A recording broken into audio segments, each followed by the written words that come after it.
try to destroy my body. Mamiku udah nggak umur panjang. Nggak bisa gue ceritain ke siapa-siapa. This kind of fucking disease, get away from my head. Kadang ngerasa diri gue aneh. Sedih, frustasi.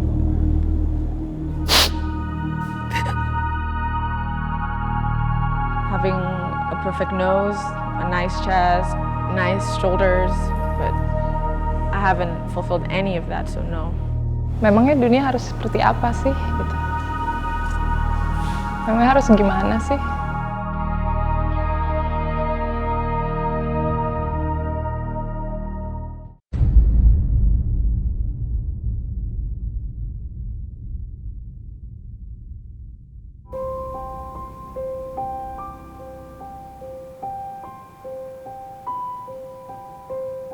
Halo Anastasia. Hai, Bisa tolong ceritain nggak tentang diri kamu siapa? Anastasia. Nama lengkap Anastasia Chong. Umurnya masih 16 tahun. Anak biasa yang masih sekolah. Terus di DM sama persona untuk dilatih menjadi model. Anak biasa maksudnya apa? Aku nggak pernah kepikiran bisa jadi model gitu. Kenapa? Karena aku ngerasa diri aku nggak secantik model-model lain. Sari Majid. Cewek dewasa yang berhasil melewati semuanya. Vulnerable tuh tiap saat buat gue. Tapi gue berhasil tidak meluapkan emosi ketika momennya terjadi. I'm a vegan who is 22 years old, and I love my family. I love hamsters. I also love fashion design, and I love creative things. I love making things. I love to draw, and I also really like to stay at home. My favorite book for now is Harry Potter. My favorite film, Ratatouille. Halo, nama saya Satya Utara. Saya 25 tahun. Model di persona, freelance illustrator juga. I paint a lot. I like to draw, aku suka gambar. Aku suka alam, aku suka kupu-kupu. Aku suka mendengarkan suara-suara di dunia ini. Film atau buku favorit kamu? Gue suka Ariel sama Rapunzel. Ariel di Disney yang mermaid, gue suka dia karena apa ya, dia udah punya segalanya sebenarnya di bawah laut. Dia udah punya keluarganya kayak raya, dia punya bokap yang sayang sama dia punya teman apa, dia putri di situ, dia princess, tapi dia ngikutin isi hatinya sih, dia pengen nyoba hal lain. Padahal laut udah segede gitu, tapi dia kayak di atas ada apa ya, dia masih nyoba kayak gitu. Dia gigih, dia tekun, dia childish cuman yang nggak manja. Gue nggak kayak gitu, gue lebih kayak mungkin gue orang yang go with the flow, gue alone enggak, lonely ya sometimes sih. Gue mikir tuh kalau apapun yang gue lakuin tuh nggak pernah baik, nggak pernah enough. Karena masih ada sisi gue surfing semua orang sih. Gue masih ya nggak apa-apa, selalu seneng. Gue ngelakuin apa aja kok. Masih ada sisi itu, jadi sometimes orang-orang ngeliat gue ya gampang lah Ranti. Bisa lah dia. Gitu. Dan ya udah, gue kayak kalau itu nempel di gue gitu loh. Gue tahu kadang gue salah, tapi sebenarnya tuh lebih ke diri gue sendiri yang bakal ngejudge gue lebih gitu. Kalau orang ngeliat gue salah, orang ngeliat gue jelek, bukannya gue marah sama mereka, tapi gue yang bakal ngejudge diri gue lebih parah lagi.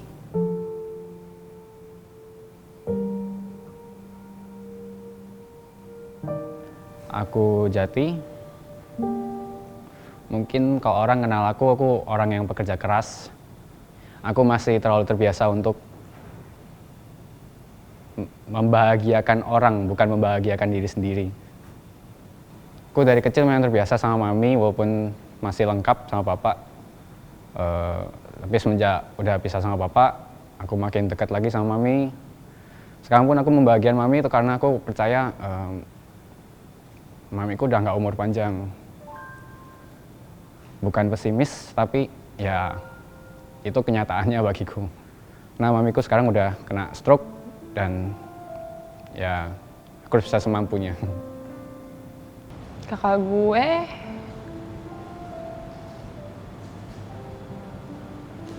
berhasil membuat satu-satunya kenangan indah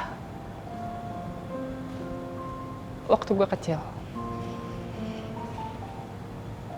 Dia merantau ketika dia ngetok pintu rumah, kalau dia lagi pulang ke rumah aja. Itu kayak hal terindah buat gue sih, ketika dia pulang ke rumah.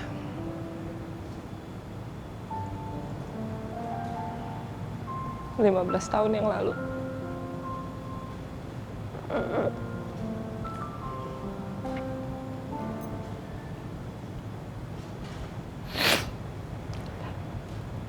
Dia meninggal. Dia berhasil mengajarkan gue tentang bagaimana menjadi manusia yang baik hati, yang baik pada sekitarnya. Yang gue ingat dari dia cuma tentang hal-hal baik di dunia ini. Semua yang gue perbuat sekarang tentang kebaikan itu karena dia. Apa yang kamu pengen sampaikan ke kakak kamu? Datang 1 jam aja. Enggak sih, datang 1 menit aja atau beberapa detik untuk lihat gue yang sekarang. Halo, nama gue Greg William. I'm 21. Saya tumbuh di keluarga yang tidak baik-baik saja. Sama siblings, it's good. With my mom, it's really good. But with my father, no.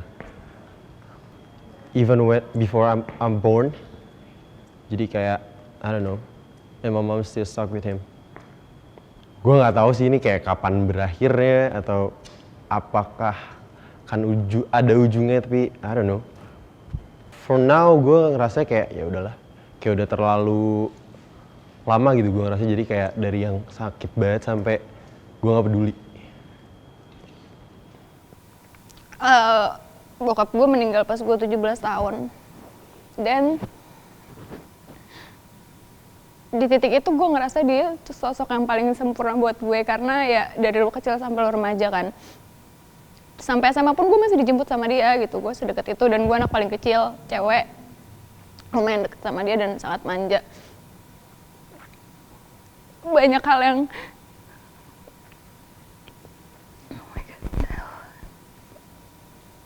ya gue harus gimana, dia juga udah nggak ada, gue harus kayak gimana ketika gue ngenang itu semua manis di gue.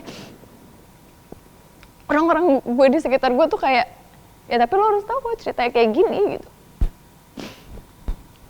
Mama saya orang Chinese Palembang dan papa saya orang Nigeria asli. Mereka telah menikah selama beberapa bulan setelah saya lahir. Lalu mereka pisah saat saya umur 2 tahun, sehingga saya tinggal sama mama saya dari umur 2 tahun hingga umur saya menjelang masuk ke SD. Nah, pada saat SD, mama saya pindah ke China untuk memulai kerja di sana, menjadi TKI di Guangzhou, China. Lalu saya tinggal dengan nenek saya selama dari saya SD sampai sekarang. Kalau sama papa saya, saya nggak pernah ketemu langsung. Soalnya dari kecil dia udah di Nigeria, terus paling cuman video callan doang. Papa saya kan juga kan kadang kirim uang, kadang enggak. Jadi sekarang mungkin lebih bergantung kepada diri saya sendiri gitu loh. Kayak semua uang pengeluaran untuk bayar kuliah atau untuk transport ke sana sini itu sekarang udah pakai uang saya sendiri. Puji Tuhan, karena saya masuk di dunia permodelingan ini bersama Persona Management. 8 bulan setelah saya masuk Persona, uang yang saya kumpulkan sudah cukup untuk meng-apply visa di China.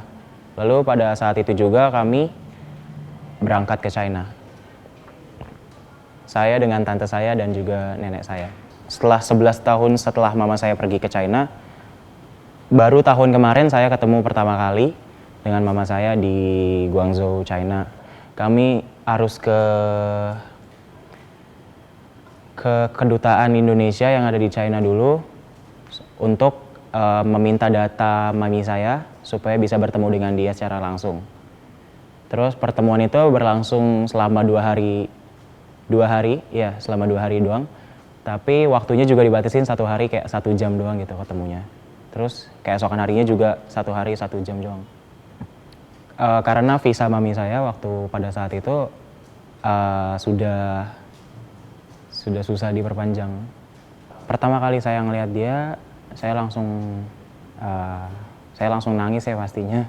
Dia juga langsung nangis, kayak nggak nyangka gitu kan, anaknya bisa nyamperin dia.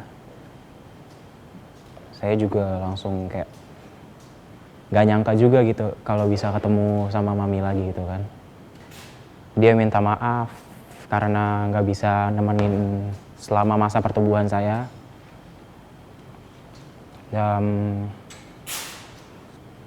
Pokoknya itu sangat amat berkesan buat kehidupan saya sendiri. Ada yang pengen kamu sampein nggak?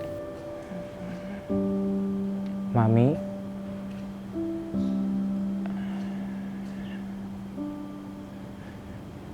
akhirnya mau kita berkumpul lagi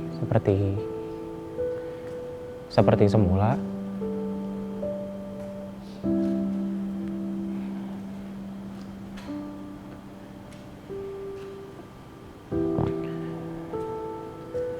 Akhirnya mau kita mulai dari awal seperti keluarga yang baru.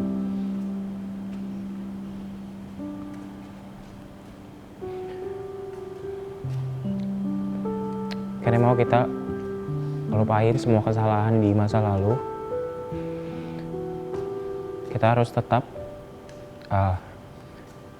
memandang ke depan tanpa memandang masa lalu.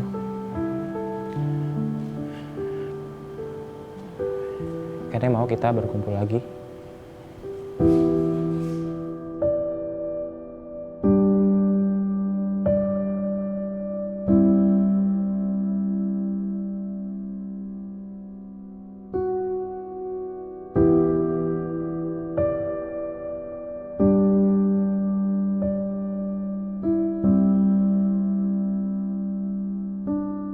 What was the hardest part about growing up?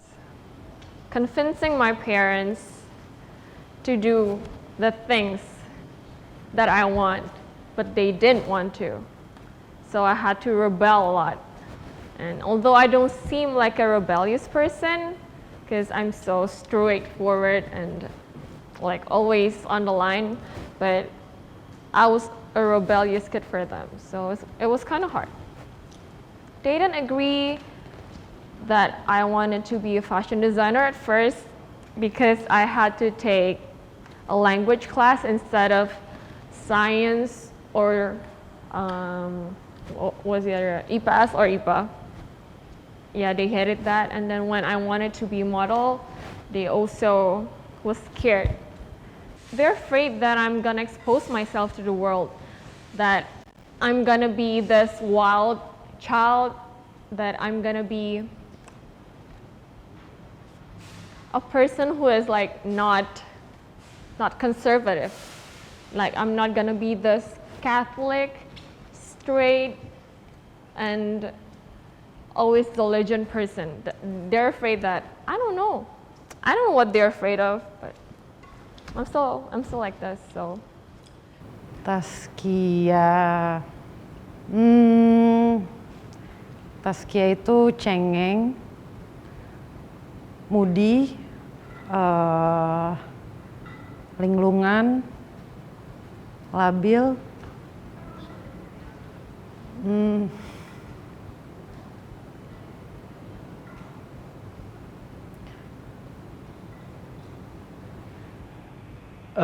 Gue Baskara Mahendra.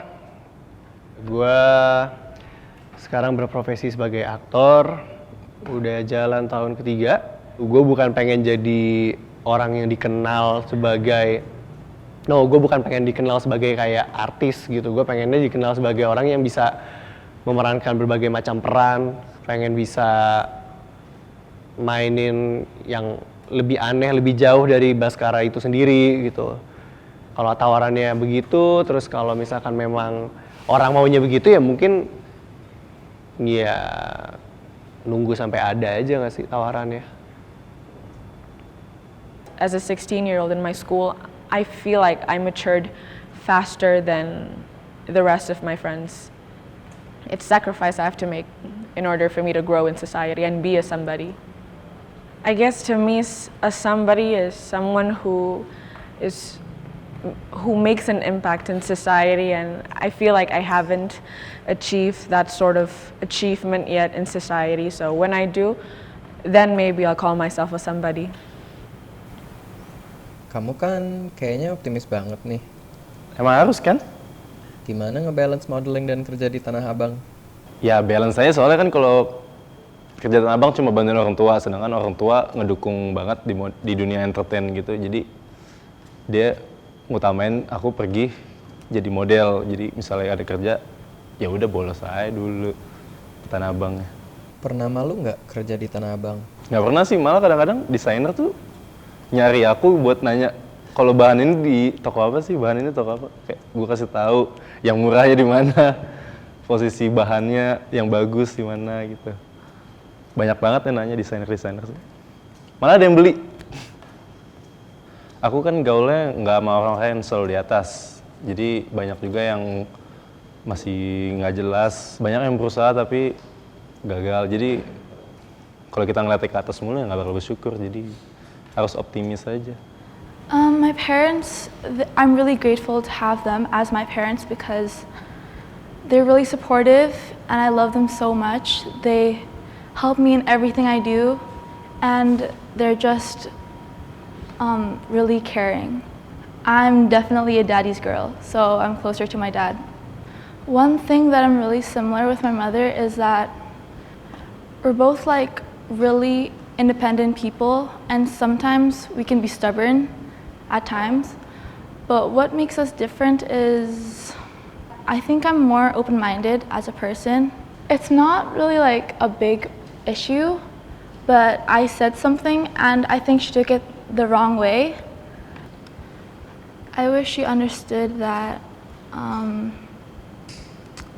about how other people feel, because she never really asked me like how are you, but like small talk, but not actually how am I or everyone else. Ya, aku seorang makeup artist, professional makeup artist. Masalah di hidup aku, di keluarga aku sebenarnya itu berawal dari aku sih sebenarnya. Karena nggak mau ngikutin kata orang tua, berbeda dengan pandangan mereka, dan pada akhirnya mereka tahu apa yang aku inginkan, akhirnya mulailah mereka memandang aku dengan berbeda. Aku malah lebih dikekang lagi. Baru berkecimpung di makeup, itu masalah di keluarga aku baru mulai besar-besarnya, dan di situ terlihat di hasil-hasil karyaku, dimana aku bisa, kalau di tasya-tasya aku bisa melampiaskan amarah aku, melampiaskan kesedihan aku di karya aku. Aku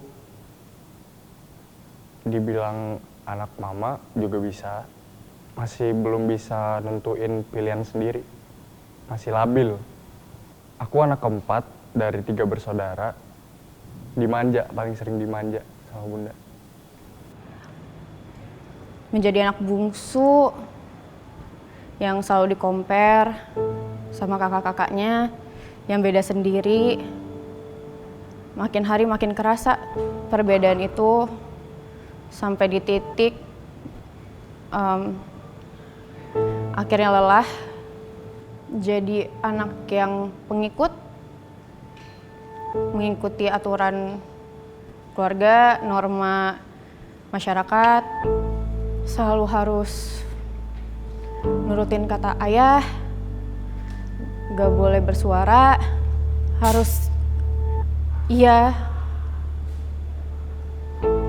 semua omongan yang keluar dari yang lebih tua. Aku coba untuk pertama yang aku lakuin harus bisa keluar dari comfort zone. Coba kamu lihat ke kamera. Anggap aja itu bunda kamu. Ada nggak yang pengen kamu sampaikan ke dia? Bunda, jangan manjain aku lagi. Kalau aku nggak bisa berubah,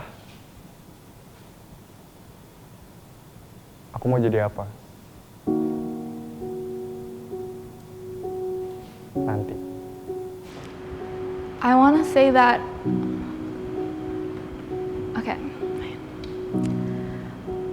I love you so much, and that I would never ever mean to hurt your feelings in any way, and I had no intention of making you feel sad, and I'm really sorry, and I will do anything to stay in your house again, and I'm sorry, and I really love you. Umur aku 22 tahun. Aku punya 2 anak. Yang pertama Zain, yang kedua Zio. Sempat nggak keluar rumah karena ngerasa malu waktu anak pertama. Takut sama omongan orang-orang. Saat aku hamil muda dan nikah muda, orang pernah bilang nggak usah mimpi tinggi-tinggi karena lo nggak akan bisa jadi kayak gitu. Di satu sisi aku ngerasa kayak kenapa sih orang-orang nggak bisa percaya gitu sama gue, walaupun gue udah punya anak, gue bisa kok untuk ngelakuin apa yang gue mau, gue bisa ngejar cita-cita gue.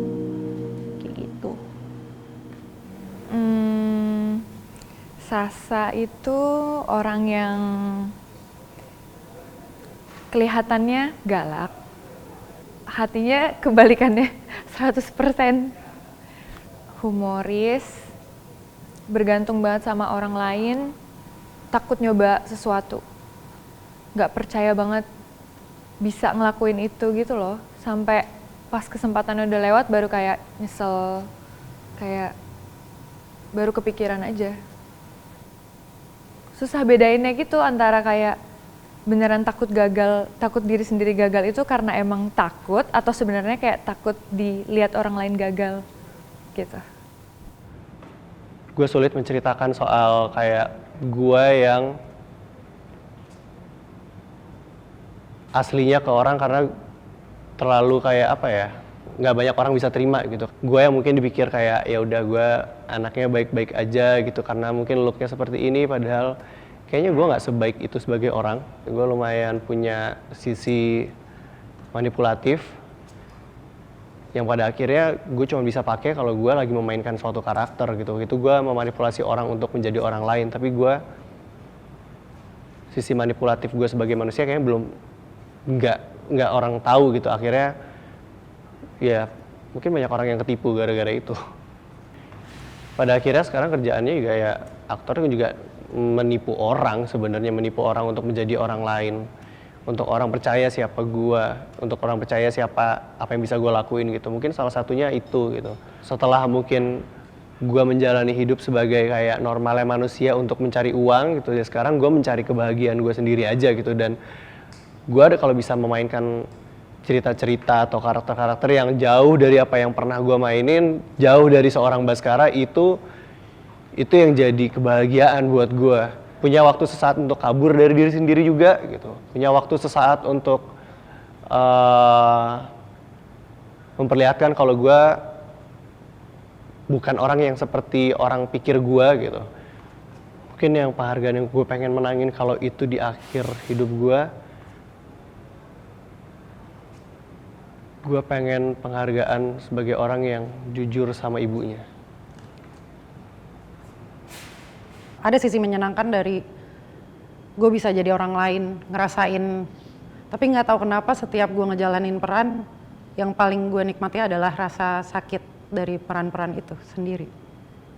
Lagi seneng aja untuk sekarang lagi seneng untuk nyobain sakit-sakit yang berbeda, entah mungkin fisik, entah mungkin perasaan, tapi nggak tahu kenapa itu kadang rasanya lumayan nikmat. Sebenarnya nyakitin diri sendiri tuh lebih ke karena kesel sama diri sendiri nggak bisa ngutarain apa yang sebenarnya ada di diri sendirinya. Tuh mau ngomong ke orang lain tuh selalu susah. Yang kenapa selalu bilang mencoba untuk sayang sama diri sendiri, karena gue sekarang lebih mencoba untuk jalanin apa yang gue mau, jalanin apa yang dulu mungkin ketahan, karena selalu dengar kata orang lain dan selalu mentingin perasaan orang lain daripada perasaan diri sendiri. Tapi memang dari dulu gue selalu ngerasa diri gue itu badut di mungkin keluarga gue, di pertemanan gue. Kadang gue butuh waktu sendiri aja, orang rasanya kayak, maksudnya gue pengen punya ruang sendiri, pengen diem untuk sendiri. Tapi orang kayak nggak biasa ngeliat itu semua, jadi kayak selalu berharap kalau gue selalu menyenangkan orang sih. Sedangkan gue juga butuh diam dan nggak harus ngehibur orang kan. I'm totally okay, but sometimes people always underestimate me because it hurts me deep core in my heart. Anxious all the time. No matter what I do, no matter where I am, it's always there. And I don't know how to control it sometimes. But one thing that I know is just breathe in and let it go. I just live my life the way I want it, the way I want to do it. That's it. Your anxiety always makes you feel worse. And it's just in your head. And I just want this kind of fucking disease get away from my head. It's just your own thoughts. It's your monster inside of your head.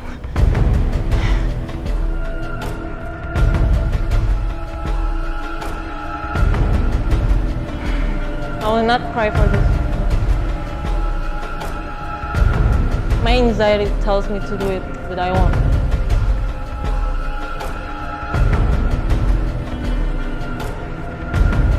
That's my monster.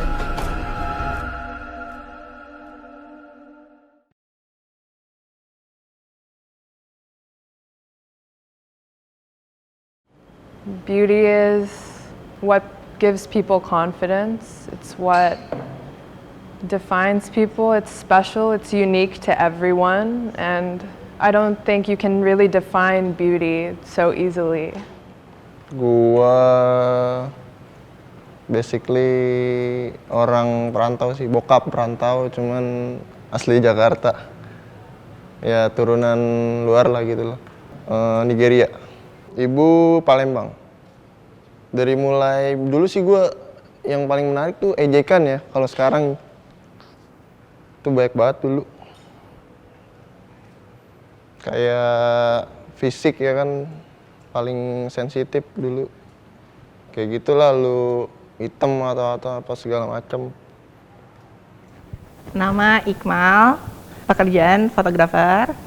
Gue tipe orang yang nggak mempermasalahkan apapun itu sih. Kayak dulu pas awal pas gue masih ngantor, gue ke toilet cowok, terus kayak udah dibilangin satpam kayak ini toilet cowok mbak, kayak oke. Terus kayak ya udah, terus gue bilang iya saya cowok, terus kenapa? Terus dianya tetap kekeh kalau gue tuh cewek. Terus kayak toilet cowok penuh, ya udah gue pindah ke toilet cewek. Kebanyakan kayaknya sebenarnya gue nangis sendiri. Lari ke ruangnya sendiri, atau mungkin gue lagi merem gue suka nangis sendiri.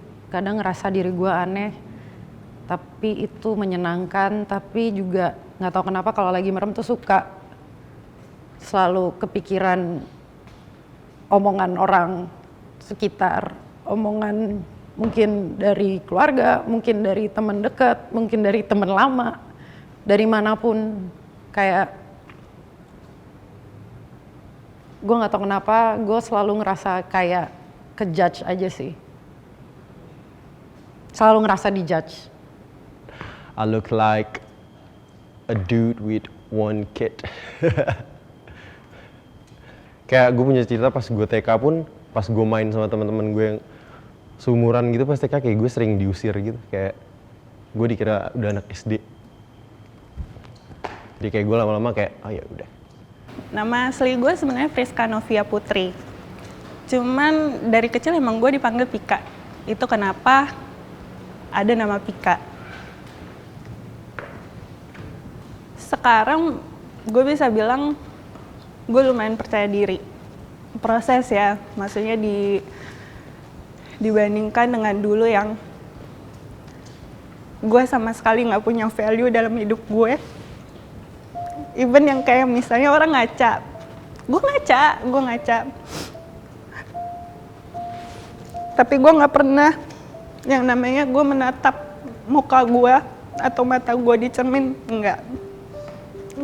Karena gue nggak pernah merasa punya value. Dulu gue merasa ya mungkin emang begini jalan hidup gue, mungkin emang ini value gue. Yang dimana ya nggak ada value, nggak ada harga diri.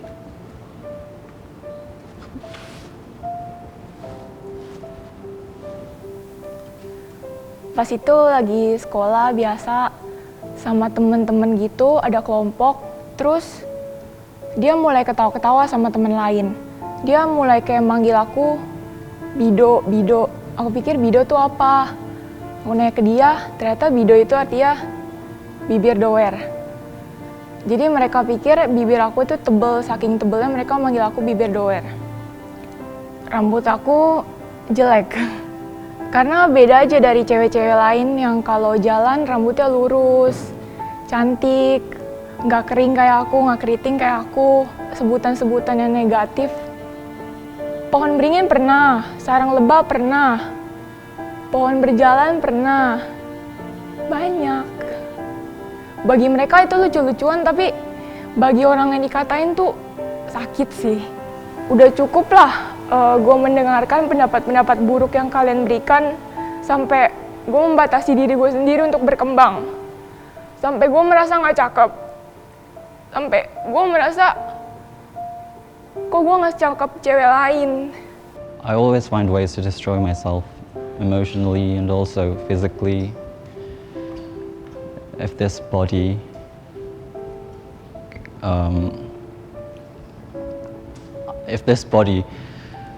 isn't enough for me to destroy, then I'll dig deeper to destroy my soul, in those kind of ways.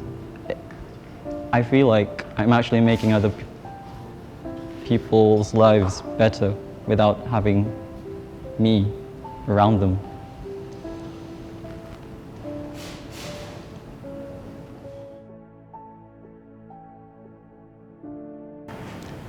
Aku dibilang sama orang kurus, krempeng, panjang gitu tuh kayak ya agak ngebuat aku insecure gitu, jadi aku jadi nggak percaya diri. Ya dari postur badan saya, bapak saya ngira aja saya pemakai. Rada sakit hati juga sih dibilang kayak gitu sama bapak sendiri. Dulu sangat jiper sih saya waktu audisi fashion show, terus casting iklan gitu-gitu. Soalnya ya betul itu kiri kanan Saya yang audisi badannya pada jadi lah, gitu-gitu. Ngerasa bodoh amat juga tetap nggak bisa sih kadang. Ya, menurut saya mah jalanin aja lah.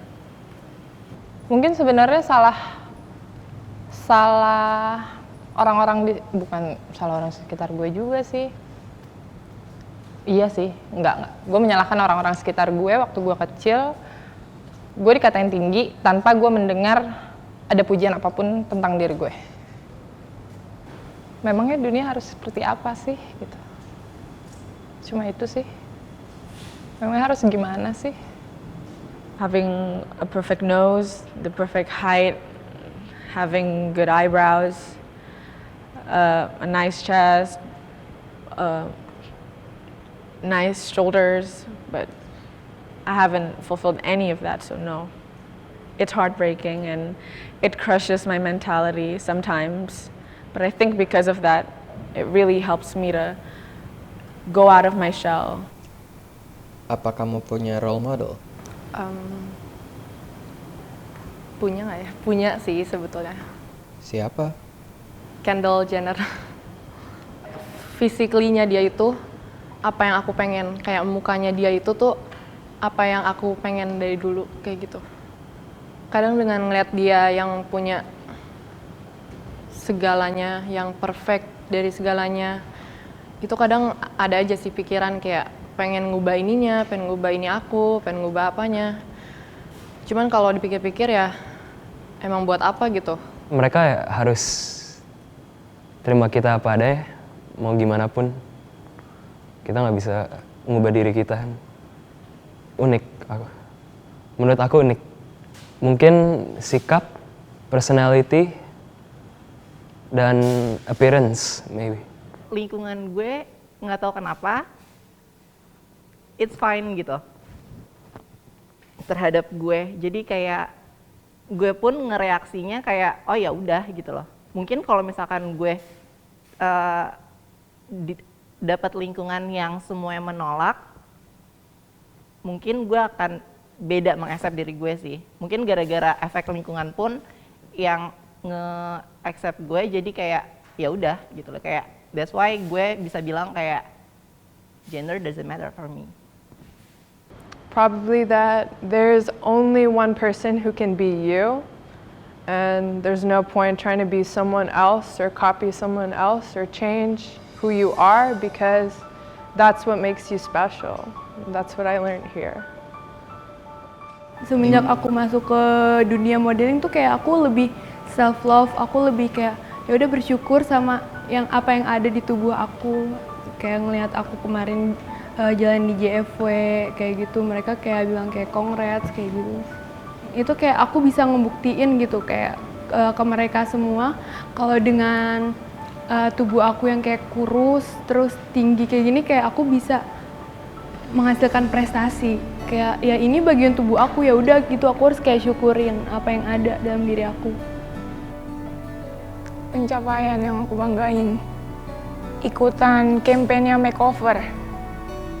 Nggak pernah kepikiran gitu kalau aku bisa sampai jadi model, bahkan jadi sampai muncul gitu loh di brandnya makeover. Menurut gue modeling tuh bukan cuman sekedar model di mana lu pose, jalan. Gue belajar modeling itu gimana lu menyalurkan rasa apa yang lu rasain. Dan itu ngebantu gue banget sih. Karena juga Tuhan udah nyiptain orang beda-beda, punya keunikannya masing-masing. Dan kalau diubah kan kita jadi sama aja sama yang lain. Maybe the way other girls would feel about me, but I think it really helped me be confident and experience that and go through that so that I'm happy with who I am today, and I'm tough, I'm strong, so.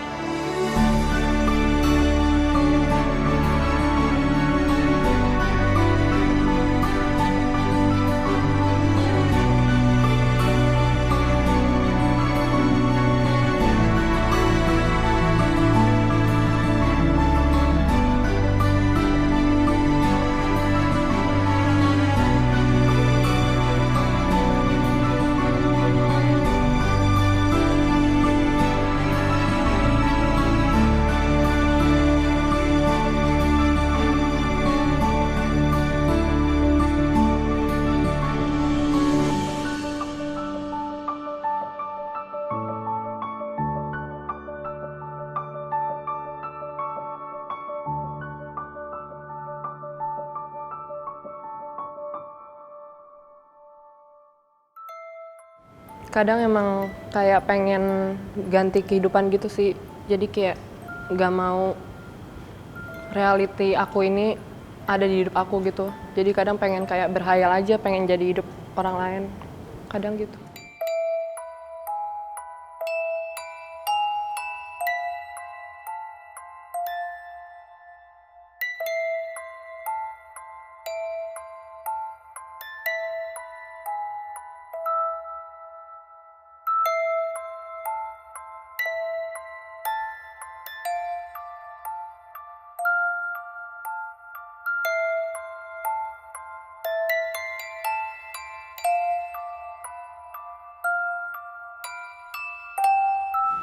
I am beautiful because I'm kind. Gue lebih bangga aja sama diri gue sekarang. I'm happy now. I'm much better. Tetap kuat, jangan dengerin apa kata orang lain. Gak apa-apa kok, buat perlahan-lahan.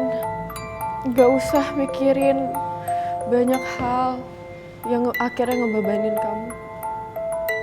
Makasih masih ada motivasi untuk tetap jalanin hari pakai senyum. Aku masih berusaha untuk jadi ibu yang sempurna buat anak-anak. Jati, udah jangan lagi jadi pecundang. I just really want everybody to be happy, to love yourself. So I just draw this whole scenery so that everyone can be happy with themselves. Cerita fiksi itu nggak tahu, kalau ke aku kayaknya lebih jadi kayak motivasi. Karena cerita fiksi yang aku buat di otak aku itu sebenarnya adalah kehidupan yang aku mau. Kayak pengen banget ada di kehidupan yang gue bayangin itu. Kayak it would be nice to live in my fiction story. If your life is a movie, what would be the title? Di Iqmal. Iqmal, my life.